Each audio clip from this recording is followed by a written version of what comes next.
നിനക്ക് എത്ര അഹങ്കാരം ഉണ്ടായിട്ടാ എന്നോട് ഇങ്ങനെയൊക്കെ ചെയ്തത് എന്നൊക്കെയും പലരും ചോദിക്കും.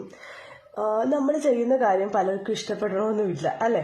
ഇപ്പോൾ നമ്മൾ ചിലപ്പോൾ അഹങ്കാരികളായി മാറാം, നിഷേധികളായി മാറാം, പല പേരുകളായിരിക്കും നമ്മളെ വിളിക്കുന്നത്. നമുക്ക് ഒരു നിലപാട് നമ്മൾ തുറന്നു പറയുമ്പോൾ നമുക്ക് പല പേരുകളും ആയിരിക്കും വരുന്നത്. നമ്മളൊന്നും പറയാതെ മിണ്ടാതിരുന്നാലോ? അവർ പറയുന്നത് നമ്മൾ കേട്ടിട്ട് മിണ്ടാതിരുന്നു കഴിഞ്ഞാൽ അവിടെ പോകുന്നത് നമ്മുടെ അഭിമാനമായിരിക്കുമല്ലേ. നമ്മൾ പ്രതികരിക്കേണ്ടടുത്ത് പ്രതികരിക്കണം, നമ്മൾ സംസാരിക്കേണ്ടടുത്ത് സംസാരിക്കണം.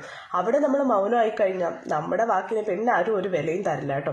നമ്മൾ പ്രതികരിക്കേണ്ടടുത്ത് പ്രതികരിച്ച് തന്നെ പോകണം കേട്ടോ. അപ്പോൾ നമ്മൾ പെൺകുട്ടികളാണ്, നമുക്ക് നമ്മുടെ സൗണ്ട് നമ്മളിപ്പോൾ 4 ചുവരുകൾക്കുള്ളിൽ ഒതുക്കി കളയേണ്ടതല്ല.